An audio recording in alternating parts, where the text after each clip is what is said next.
हर हर महादेव, जय भोलेनाथ। दोस्तों आइए जानते हैं कुछ बहुत ही महत्वपूर्ण बातों के बारे में, बहुत ही महत्वपूर्ण उपायों के बारे में, जानकारियों के बारे में। पूज्य गुरुदेव के श्रीमुख से उन्हीं की कथा के दौरान जब वो बता रहे थे, तो कुछ अंश को मैं यहाँ प्रस्तुत कर रही हूँ। तो चलिए सुनते हैं उन्हीं के श्रीमुख से बहुत ही महत्वपूर्ण जानकारी। आनंद चतुर्दशी का दिन है। आनंद चतुर्दशी की बहुत बहुत बधाई हो। केवल साल भर में एक बार आती है महाराज, वर्ष में केवल एक बार। जिस समय सुबह शाम दीपदान आपका फल नहीं है, रात्रि के मध्य में दीपदान का फल है, और वो है चतुर्दशी का।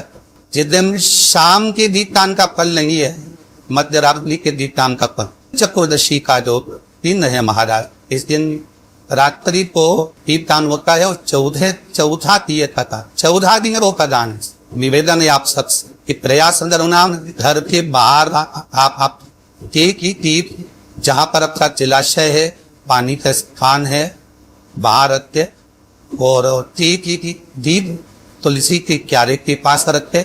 बाकी के दीप आप घर के बाहर लगा।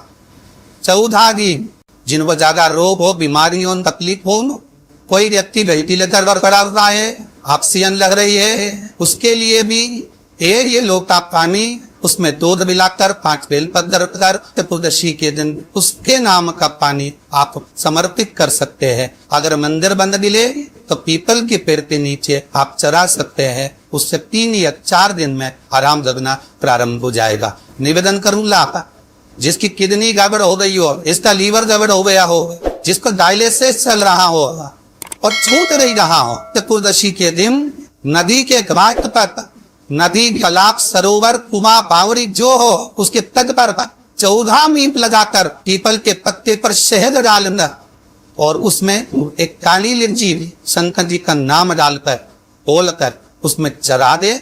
उसी पत्ते की काली लिंची थोड़ा सा शहद घाट पर डाल दे, और उस पत्ते को घर पर लेकर आए।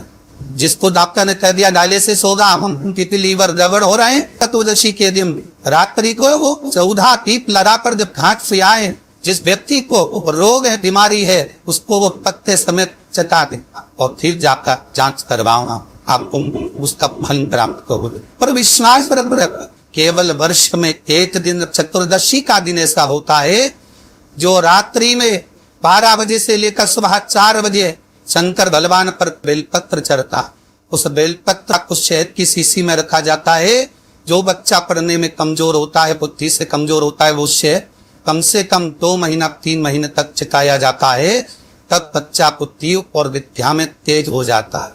जिसको याद नहीं देता हो, याददाश्त कमजोर हो गई हो, कई बुजुर्ग लोग भी ऐसे हैं जिनको याद नहीं रहता, बेचारी अंगूठी रख के भूल जाती, कई ऐसी सामान रख के दिन चला जाता है। तो चतुर्दशी के दिन आप प्रयास करना है, भगवान शंकर पर बेलपत्र शहद की शीशी में डालना, उसको चाटना।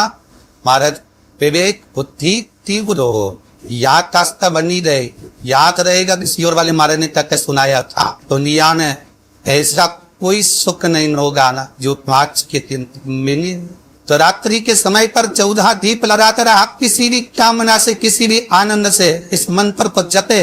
बीमारी हो वो उसके लिए, रोग हो वो उसके लिए, लकवा लग गया हो, अगर शरीर कंपायमान हो रहा है, शरीर में पहले से सो गया, तो सरसों का तेल 1 बोतल लेकर घर में जो शिवलिंग है, घर में जो शंकर का शिवलिंग है, उस शिवलिंग पर सरसों का तेल समर्पित कर बेलपत्री चढ़ाकर और इसी मंत्र का जाप कर, ओम, सब बोलिए, ओम ह्रीं ओम हरिनाथाय नमः शिवाय, ओम ह्रीं ओम हरिनाथाय नमः शिवाय। इस मंत्र का जाप करते हुए हायर पेरलेंसेस की बीमारी भी है, जो शंकर पर सरसों का तेल थाली में रख में चना, तो मंदिर ले जा सकते, घर में चढ़ा, और उस तेल को बोतल में भरकर सवेरे ब्रह्म मुहूर्त में 4 बजे से पहले रख दे, सूरज की किरण ना पड़े उससे पहले।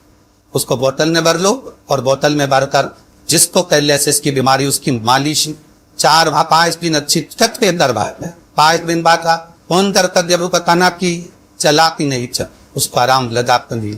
इस मंत्र का जाप करते रहे। ऐसा कौन सा रोग जो आज के दिन सिद्ध ना हो? जिसको मिर्गी की बीमारी आती हो, चीत आते हो, में से फेना जाता हो, गिर जाते हो, उसके लिए भी महाराज आज का दिन बहुत उत्तम कार्य। कोई पास में अगर शिव जी का मंदिर हो, शंकर के मंदिर में जिसको ठीक आते हो उसको बिठाकर और उसी शंकर के मंदिर में बेलपत्र चढ़ाकर पानी की लोटे में डाल ले, थोड़ा थोड़ा सा जल समर्पित कर दे।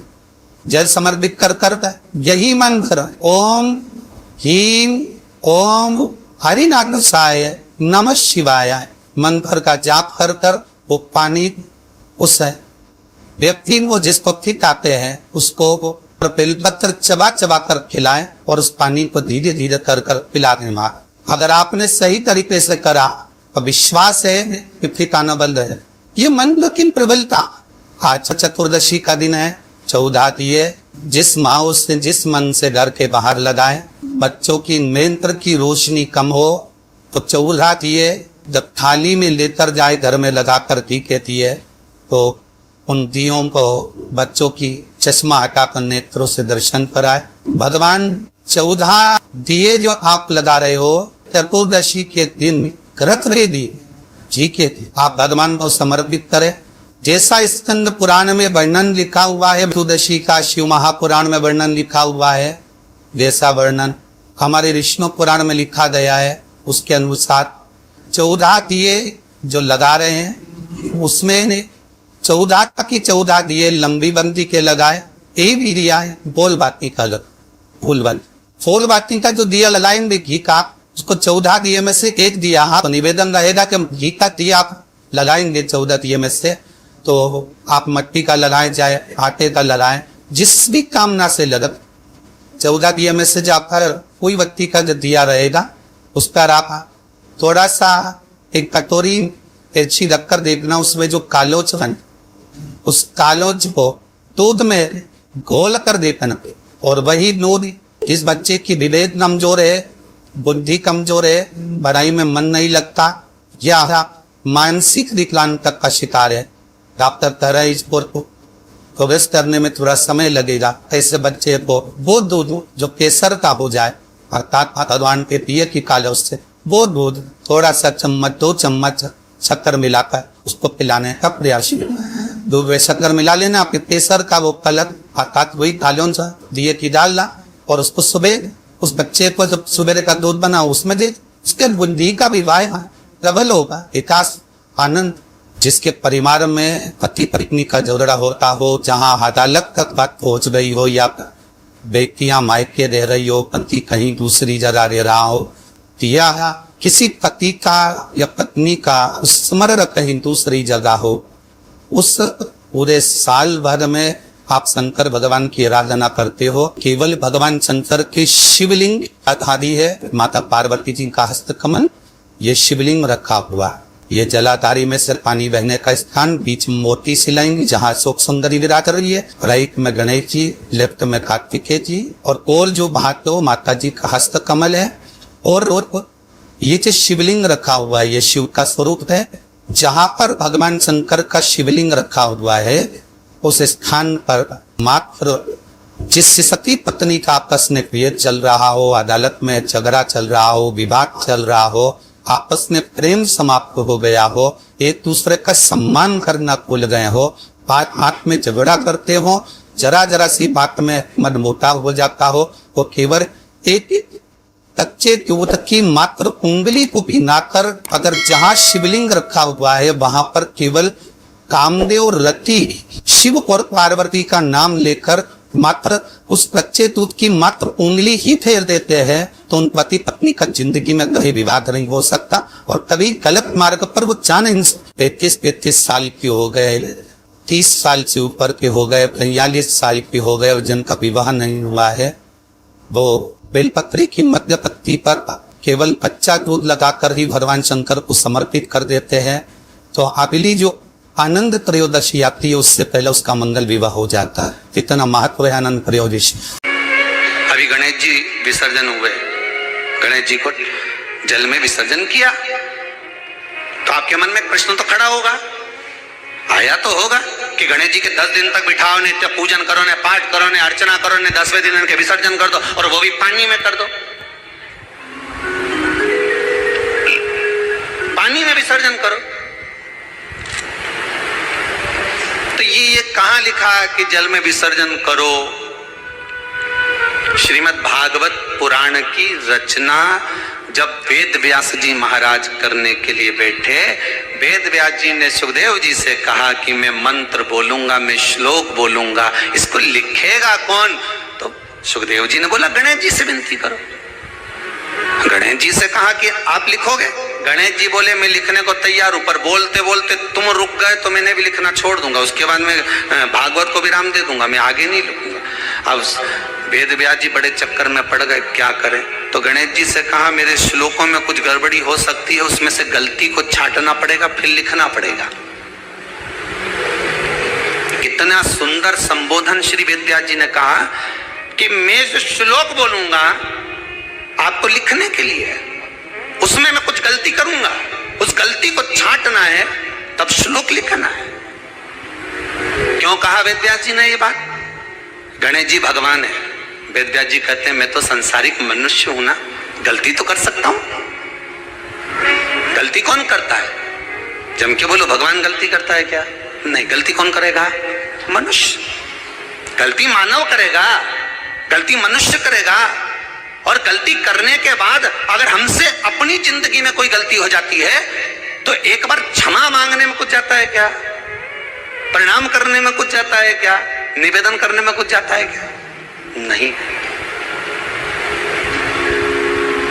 गलती हो गई मुझसे, तो गणेश जी लिखते लिखते लिखते लिखते 10 दिन हो गए गणेश जी महाराज को।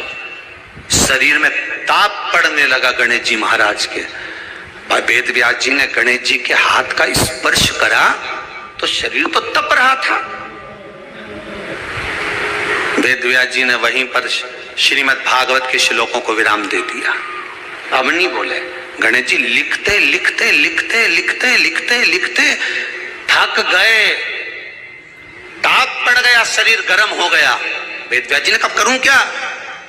10 दिन से लिख रहे हैं और शरीर पर ताप पड़ रहा है, करा क्या जाए? उन्होंने गणेश जी का हाथ पकड़ा, उठाया और कहा चलो प्रभु हमारे साथ में। वेद व्यास जी गणेश जी को ले गए और ले जाकर शीतल जल में श्री गणेश जी महाराज को बिठा दिया। गणेश जी को पानी के अंदर उनको विराजमान कर दिया कि अब आप ताप को थोड़ा ठंडा कर लीजिए।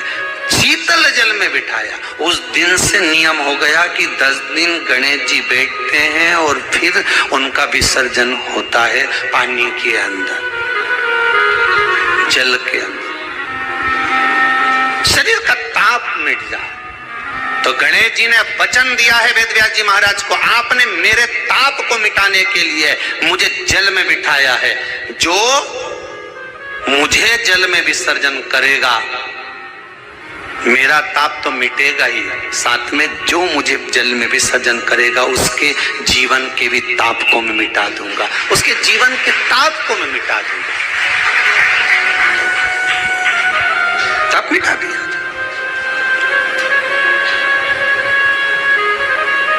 पर करो गणेश जी का विसर्जन, मना नहीं है हो, पर अच्छे से करो रे हो। अब मत छोरा छोरियों तो निशाना लगाए, वो हमारा गणेश जी जय दिया, वो हमारा सबसे आगे पहुंचा तो इधर वाला ने इधर से फेंका, हो गया। ये हमारे धर्म की हंसी उड़ा रहे हैं। तो उम्मीद करते हैं जानकारी आपको अच्छी और उपयोगी लगी होगी। अगर अच्छी और उपयोगी लगी तो एक लाइक छोटा सा अवश्य करिए। आप पहली बार मेरे चैनल पे आए तो मेरे चैनल को सब्सक्राइब करिए, बेल नोटिफिकेशन अवश्य दबाइए जिससे आने वाले वीडियो आपको समय से प्राप्त होते हैं। दोस्तों कोई भी प्रश्न या सुझाव कमेंट बॉक्स में लिख सकते हैं। फिर मिलते हैं दोस्तों एक नई जानकारी के साथ नए वीडियो में। तब तक के लिए जय भोलेनाथ, हर हर महादेव, श्री शिवाय नमस्तुभ्यम। धन्यवाद दोस्तों।